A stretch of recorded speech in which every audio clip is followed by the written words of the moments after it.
Hi guys, welcome back to Turn Your Lights On. I can't believe we're on episode 10. You guys have been really, truly amazing, and watching your love and support grow each week has been mind-blowing to me. We're on the road to 1,000 subscribers on YouTube, and in such a short time, I really can't thank you all enough. True crime is something I've always had an interest in from a young age, and seeing the amount of people that share the same interest has been really awesome to see. I'm constantly getting recommendations for new cases and researching some of the ones suggested to me by you guys that I haven't heard of before is a super amazing experience because I feel like I'm learning these things in a relatively similar time as to when I share these cases with you. Being able to continue this passion of mine wouldn't be applicable if it weren't for you guys tuning in every week. So thank you. I could create an entire episode sharing my gratitude for each and every one of you guys. So before I babble on, I'm your host Emily, and for this episode, we're going to talk about what happened in Las Vegas in 1993. So you may want to turn your lights on. Steve Wynn is an extremely big name in the Las Vegas area. He's known for being a big casino mogul and even created some of the biggest and most known casinos, from the Mirage to Wynn Las Vegas. Steve's wife Elaine was right alongside him during these business ventures and even helped him to create and develop these multi-million-dollar businesses. They were household names in the Las Vegas area.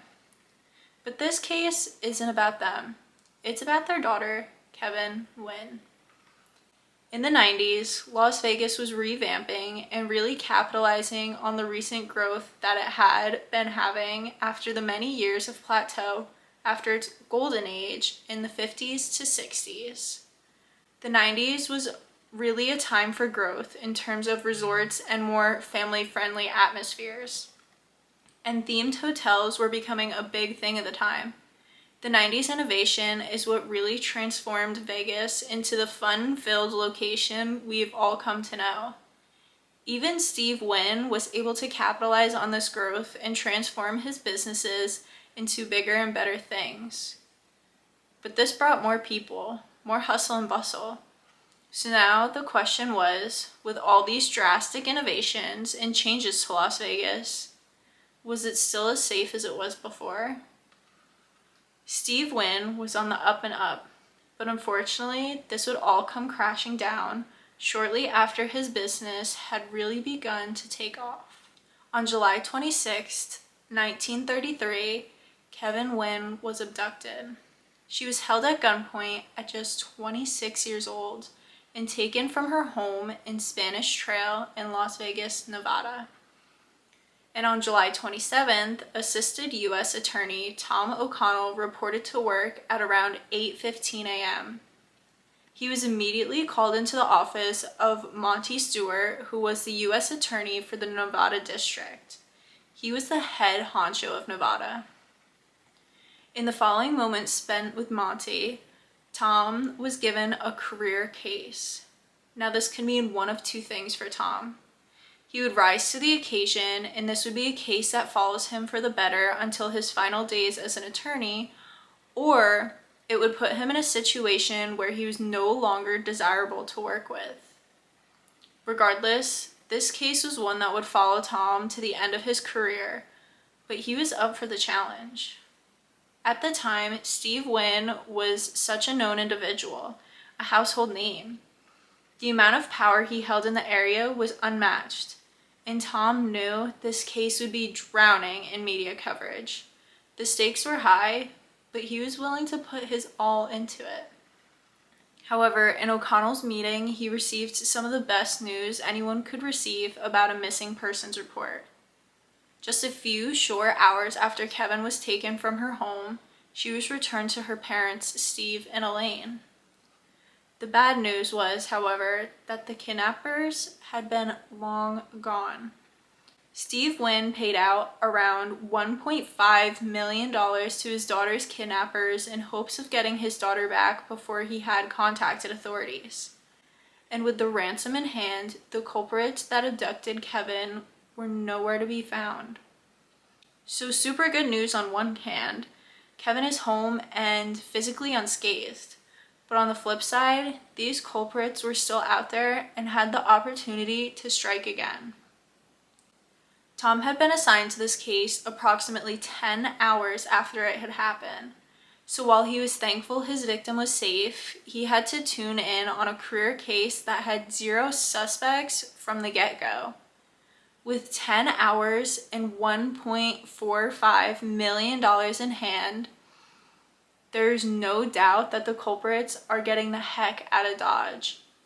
In order to understand how Tom pieced together this case, I think it's best if we start from the beginning. So let's jump back a little. On the Monday of July 26th, Kevyn had worked at the Mirage like she had since the age of 15. She knew the business like the back of her hand. After work, she decided to get a workout at the hotel's gym before cleaning up and getting ready to meet her parents, her sister, and some family friends for a nice family dinner. This dinner was conveniently located at a restaurant in the hotel as well. Around 9:30 p.m., she finished up her dinner with her friends and family and made the decision to head home for the night. According to my sources, Kevyn had actually carpooled with one of these friends that attended dinner because this friend also lived in the Spanish Trails Club in a condo not too far from Kevyn's. So the two headed home where they were let in to the community by security. Kevyn and her friend parted ways as Kevyn headed for her condo for the night. Once she arrived home, she opened her garage, parked her car, shut her garage door, walked into her home, and headed towards her phone to see if she had any messages on her answering machine. Before Kevyn could reach her phone, she heard noises coming from behind her, and she was quickly startled by 2 masked individuals. And before she could come to terms with what was going on, the 2 perpetrators had her in their possession. The smaller of the 2 attackers was quick to ensure that Kevyn wouldn't be able to identify them by turning her away from them. Kevyn wasn't able to get a good look at her attackers, but she was able to see a handgun being pointed directly at her by the larger of her 2 attackers while she was being spun away from them. Kevyn was then blindfolded, and her first thought was that she had come home when she was in the middle of being robbed, but this wasn't the case. The 2 men wanted much more money than a typical house robber would, and at this point it was evident that she had been targeted because her father owned a handful of multi-million-dollar companies. But amongst everything going on during this terribly tragic experience, Kevyn tried to recall every ounce of information regarding these men that she possibly could. She knew that any recollection she had was crucial in determining who had done this to her. She was able to decipher that the smaller of her 2 attackers was physically strong, had fair skin, and seemed to be quite intelligent. As for the larger of the 2, he seemed less on the educated side and had a darker tone in his skin and hair. Kevyn tells authorities that the shorter man kept telling her, "You didn't see us." And when she asked the 2 what they wanted, the shorter man said they wanted the money from the casino. This instilled a great amount of fear into Kevyn because this wasn't just a random attack. They knew who she was and exactly what they wanted from her. From here, they instructed Kevyn to call her father so that they could speak to him. However, as Kevyn explained, the shorter man was rather smart and he knew that Steve would come looking for them. They had to do everything in their power to prevent that. So the 2 men forced Kevyn to take off her clothes and pose with the larger man for photos. These photos were taken as a way to ensure that if Kevyn, Steve, or anyone who knew about what was happening contacted the police, that these pictures would be spread through the media like wildfire. Around 10 p.m., Kevyn was able to get a hold of her father just as he had reached home. Before he even made it into his home, his car phone had rang and Kevyn's call was immediately pushed through to Steve. At first, Steve thought that his daughter was joking when she had shared with him that she had been kidnapped, until one of Kevyn's attackers had started speaking to him over the phone. The perpetrator instructs Steve to immediately return to the Mirage and wait at the cashier cage for a call that would give him further instructions. From there, Steve instructed his driver to return to the Mirage and did exactly as the man on the phone told him to do. But Steve didn't just give in to what that man said to him over the phone. In fact, he was thinking one step ahead. Mr. Wynn had informed both his chauffeur, Albert, and one of the security men, Charles Price, what was happening. Steve came up with a deliberate plan that as soon as Albert and himself entered the Mirage from a very secure and almost secret entrance, that Albert would swap places with Charles, who was armed. Steve was confident in this plan because the two had small similarities, but if somebody didn't know these men, they wouldn't be able to tell the difference between the two. Charles was a little younger than Albert and had the police background that led him to becoming security at the Mirage. From Charles and Albert's swap, Charles would then pretend to be Steve's chauffeur, Albert. Steve instructed Charles that under no circumstances were he to use his radio out of fear of drawing attention. From here, Steve received a phone call from a man named Voss. Voss demanded $2 million in small bills from the cash cage. Unfortunately, Wynn wasn't sure that that was even a possibility. He didn't know exactly how much was in the cash cage. He told Voss he would check, but upon counting the money, there was a total of $1.45 million in $100 bills. After delivering this bad news to Voss, he demanded that Steve count everything, not just what was in the cash cage, but every dollar down to the dollar that the Mirage had. But Steve warned that without any money at all, the casino wouldn't be able to stay open, and this would draw lots of attention considering it was a booming business at the time. And certainly someone who constructed the kidnapping of one of the most powerful men in the state at the time wouldn't want to draw any attention to themselves if they intended on not getting caught.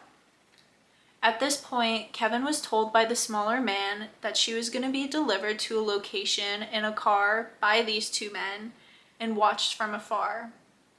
He told her that she was going to sit at that location until her father was able to scrounge up the money that they wanted from him.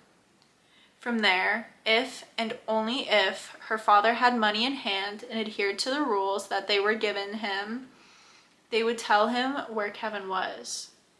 But the location the men brought Kevyn to was one that was all too familiar to her. And even though she was in the back of the car with her hands tied behind her back and covered with a comforter from her own home so that she couldn't see, she was able to determine that she was going up and down the parking ramp at a nearby airport. While Wynn collected all of the money, Voss told him to hand the money over to his driver so that he could bring it to the car. And Voss also requested the number to the car phone. Now remember, Albert, Steve's driver, wasn't really Albert, but was in fact Steve's security, Charles. Albert, aka Price, was then given very strict instructions to drive the car with all of the money to a nearby saloon, leave the car unlocked, and then walk over to the 7-Eleven next door. Voss told Albert that he was then going to wait for a call via the payphone at the 7-Eleven. Once Albert, really Price, were to get the call at 7-Eleven, they would tell him where Kevyn could be found.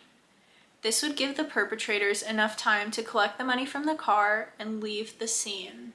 Meanwhile, back at the Mirage, Steve was sharing what was going on with even more people. Steve called both Powers, who was an FBI special agent, and Baldwin, who was the president of the Golden Nugget, which is another casino and hotel.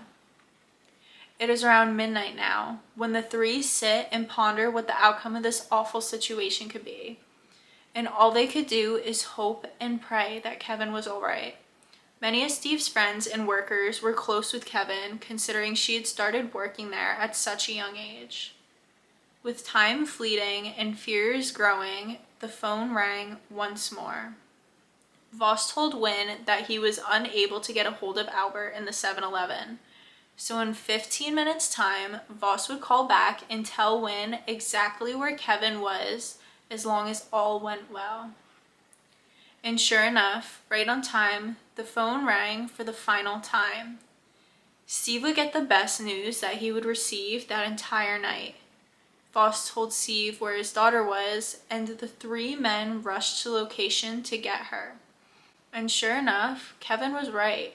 She was exactly where she suspected she was, at the McCarran International Airport. And after an hour of Kevyn going through the unimaginable, her father was the one to rescue her from the car. Kevyn has since become an absolute trailblazer in the world of business. She really took in and wanted to learn from the businesses that her parents ran. She is now a single mother and has perfected her business. Steve Wynn has worked with the top-of-the-line factories and design studios throughout all of Europe. She did so in order to source the best fabrics and absolutely perfect her craft. She has overcome many challenges and become a very powerful and resilient woman.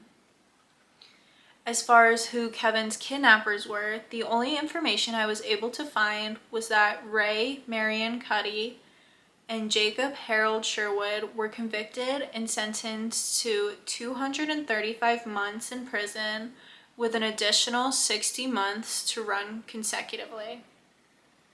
I couldn't find an update on Jacob, but I was able to find that Ray has since been released and has been mandated by the court to not come within 500 feet of the Wynn family. According to all legal records, he has followed this mandate. And that's the case of Kevyn Wynn. This case is one of the very few that result in a happy ending. Unfortunately, Kevyn did undergo a severely traumatic experience and was the victim of an awful crime.